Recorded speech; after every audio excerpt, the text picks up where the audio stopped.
Hello, hello, hello, everybody. Thank you for coming back to my channel. My name is Monique, and this is Lil Mo Travels. I am on Instagram, but I have other videos on YouTube, and so please feel free to watch those and get a sense of who I am and what I'm here to talk about. This video is going to be about my host parents. Man, hands down, best thing that came out of my study abroad experience. Hands down. If you want to see pictures of them, I think I did share some on my Instagram page. My host parents were the best thing that came out of my study abroad experience. When I say that, I've been saying that that is my truest truth about this whole experience. Hands down, the best thing. Why? A lot of people are like, because host parents are hit and miss. There are a lot of people in my program. There are 32 of us that went all together on the same program. That, of course, we had different sections, but we all took classes together and stuff like that. We did our trips, excursions together, all of that. And there were only a handful of us that had a really good experience with our host parents. And it's sad because most of them, it was just a transaction for those people. But for me and my host parents, it was intentional. Like, I want to be as immersed in this experience as possible. And so there were a lot of things that I did and got to do that a lot of the people I went on the program with didn't get to do because their host parents, it was a transaction. You get to have somewhere to stay for a month while you try to figure out where you're trying to stay at after this. And I get to make a little bit of money. But for my host parents, it was way more than that. So hopefully this video is not too long. I am a talker, and this is one of my favorite things to talk about because I know sometimes students are super nervous about living with somebody they don't know. Anything can happen. But what was so nice about my experience is that because I did agree to do a program that had host parents, it opened me up to being more immersed in the culture. It forced me to learn about Spanish culture and the Spanish language. It was just amazing. From day one, they were amazing. From day one, they were super welcoming and inclusive. My host mom, her name is Lola, and Lola is from a city about an hour from, I think it took us about an hour, maybe an hour and a half to get out there and near high end. And then my host dad, his name is Enric. How you spell his name is kind of like Enrique. It's basically Enrique, but in Catalan. My host sister, Maria, at the time, Maria was 11 when I lived with them for that month. But even after for the month, I still hung out with them and kicked it with them. And so that's part of the story. But I'm getting ahead of myself. From the beginning, they were super welcoming. My host mom sent me a message through WhatsApp and introduced herself, sent me a picture of my host family all together. Just basically said, we're excited to have you, super ready to have you come and stay with us. I basically said, like, thank you so much. In our packets, so in our pre-orientation packets, they told us it's customary for when you go to visit to bring something. And so I always bring something, even though they tell me, you don't have to do that. I'll be like, girl, I'm bringing something. And so I think I brought them shirts. I don't even remember. I brought them something. But I asked in the message, they told us it's customary to bring something. Is there something specific that you would like? I just was trying to be friendly. Of course, like they are, they told me, no, don't worry about that, whatever. I was like, man, y'all ain't about to have me out here. And on top of that, in general, I was raised to never show up empty-handed. That was the first encounter. We spoke once more before I ended up in Spain. But I remember the day before I left, I think I talked about this in my study abroad experience. The day before I left, I'd hung out with my cousin, and she had seen a picture of them. And she said that my host mom looked very nurturing, like very caring, and that I was going to be okay. Because my biggest concern was that I wasn't going to see my family for the whole time I was there because I wasn't coming back for Christmas or anything. And so I was going to be away from my family for such a long time. And, my grandparents weren't like super old back then, but you never know. You don't want to be in a whole nother ass country and you can't get to where you need to be. So I was just really concerned. But she said, they look very caring and welcoming and inclusive, and I think you'll be just fine. And she was 1,000 times correct. I had the most enriching experience because they did what they could to make sure that I was learning, that I was exposed, that I got to take in everything as much as possible because I wanted to. I was very determined to do that, and they helped me make sure that I was able to do that. I will jump into some of the things that kind of solidified our relationship. Me and my host parents and my host family, my host sister, What were the things that kind of made me be like, oh, they're going to be my family forever? You know how your parents, they have friends and they call them your uncle so-and-so, your aunt so-and-so. So I always be like, my host parents, my host mom, my host dad, whatever. And I'll talk about them because they are family now. Just like how you got an Aunt Jessica who ain't really your mom's sister. I have a host family that really aren't my mom, really are my dad or my sister. I said host sister. I have a host family that aren't necessarily related to me, but they're my family. Some of the things that happened. So off the bat, I was going on all these different excursions with them. We went hiking in the mountains nearby with a whole group of their friends and their friends' kids. Whenever we would go for tapas and drinks and stuff like that in the evening, they would take me with them. Even when I moved out, they would still be like, hey, we're going to go do blah, blah, blah. You want to come with us? Like, hell yeah. And so I was doing stuff with them all the time. They like took me in like I was one of their own kids. Whenever they were hanging out with their friends and their friends' kids, they would invite me and I would come with them. They set me up to teach English to some of their friends' kids. And so that was through them. And I was able to do that. And they paid me. Like, this was like a job. They fed me. Like, even after I moved out, they fed me. Their friends would feed me. So when I would come over to help tutor or whatever, I would eat. I would come over after school. We would all eat together and I would tutor their kids. And this is after I moved out. Even when I moved out, my host dad was like, you know, you don't have to move out.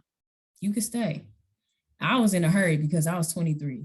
Like I said, in order to leave in the finances video, I mentioned that I moved out of my apartment and I moved in with a family member to save money. But I had already been living on my own at that point and living in somebody else's house at that point. I mean, if you knew me, you'd understand where I was coming from. I hadn't lived in somebody else's house in a very long time. And so it just wasn't for me. But my host dad was so adamant, like, you do not have to leave.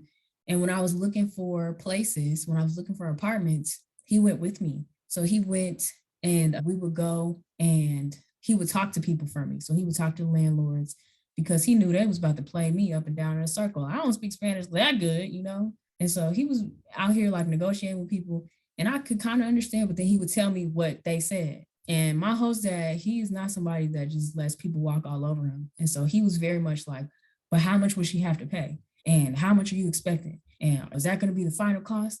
And what does she get out of it? He was like a dad. It was just like, man, I'm about to cry. Oh my God.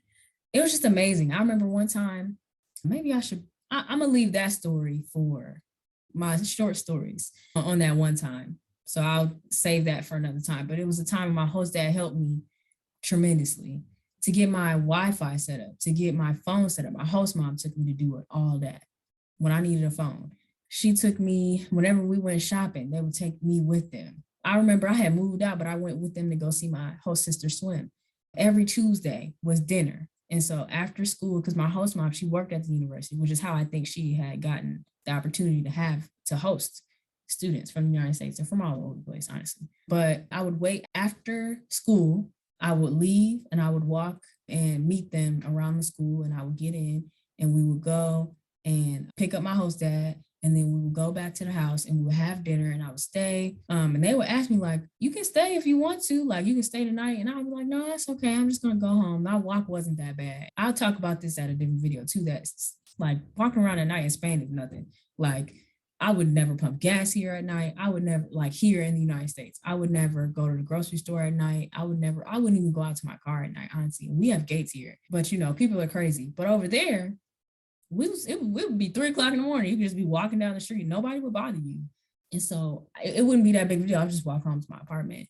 But they always made it feel so familiar that I was always like, when I always felt so welcome and at home, like truly at home, like for real. Also, what happened very early on, so I mentioned in my finances situation and in my spring break video that I didn't get my financial aid until my second semester.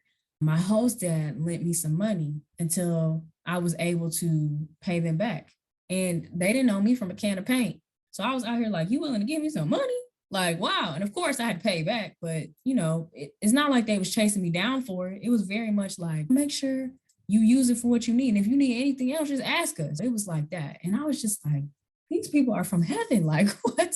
When I moved into my apartment, they gave me bedding and they gave me the thing that clothes dryer where you have to hang your clothes. They gave me that. They gave me a lot of stuff, pillows and stuff. it was wild. I'm not gonna cry. Like not up in here, not on this video. I'll cry when I get off here. Cause I really miss them. Like I don't talk to them as much as I used to, but I make an effort. I'll text them and stuff like that. And I let them know that I'm thinking about them and I send them pictures and stuff like that. So when I graduated, I sent them pictures. And I remember one year for their birthdays, I sent a package so that they could get something for their birthday from me. But anyway, they're just amazing people, like truly, truly amazing. And like it's just crazy. They took me to Lola's mom's parents' house and stuff like that. Every year that I go back, I strategically make plans to meet them in Barcelona because I don't feel like going all the way to high end. Oh God, it's just so far. And so they're just like truly godsend. And y'all don't know me all that well. Whoever's watching this and doesn't know me doesn't comprehend how significant that is. I ain't about to tell all my business, but just know that I didn't have the traditional parent setup in my life. And they have always been that for me. There's nothing I could do to ever repay them for like just making me feel seen and heard and included in a space that was kind of lonely. Like, you know, and I'll get into this in another video, but most of the time I was by myself. I had friends that I kicked it with, but I'm also a very genuine person. And if you want some fake stuff, I'm not kicking it with you. So I didn't really spend that much time with a lot of people. And most of my days, if I wasn't with my host parents, I was by myself or I was traveling. They really, really solidified a space in my life forever. I remember when I noticed that Maria was growing up, I got really sad because I was like, wow, I have seen her grow with my own eyes. That also means I'm getting older, but they are truly a part of my life. And so, again, I try not to make these too long because I could go on all day about my host parents. They're truly the best thing that happened to me out of coming and studying abroad. And so, with that, I'll say if you're on the fence, if you're somebody who's thinking about studying abroad, you're watching this, and you're on the fence about getting a host family, just think this, even if it doesn't turn out how mine did, because I have friends where their host families weren't like how mine was, but the experience that you get from it, being able to learn the language a lot easier, because they spoke Spanish. My host dad, he was learning English, so he could speak English, but my host mom at the time, she didn't know too much English, and my host sister didn't know too much English. So I was forced to speak Spanish. And my host dad was like, you speak English to me, I'll speak Spanish to you. And so when we would have a conversation, I would be in there like, ¿Cómo estás? Like, he would be like, I'm doing very well. How are you? I would be like, muy bien. Estoy. And like, you know, I would try to talk to him in Spanish. And if he just didn't understand, he'd try. My host dad would sit there and let me try to work out the sentence. And if it just wasn't working, he would look at me and be like, what are you trying to say? And I would tell him in English and he'd be like, oh. And so then he would correct me. And then if I had a test, if I told him that I had a test coming up, I would, I can feel myself about to cry, y'all. I gotta hurry up and get out of here. He would make me walk through what I was to be tested on. And so I would tell him and he would test me. He'd be like, okay, say this. I would say it in Spanish and he would be like, that's wrong. And I would fix it and he'd be like, no, close though. Like he would coach me. Another touching thing, we would eat together. In American society, that's not a thing. In some places, some cultures, some specific family cultures, that's a thing. You sit down and you have dinner together. But man, I would come home from siesta, we would eat together. We would watch TV. They would ask us questions, me and Maria, and we would answer them. And then we would watch a show and then everybody would go do their own thing. Dinner we had together. Like we sat at the table together. Sometimes my host mom, she would let me come in there and watch her cook. And she could cook, boy. Sometimes like me and Maria would do stuff together. I remember one time we were making hot chocolate and she was teaching me the word for stir.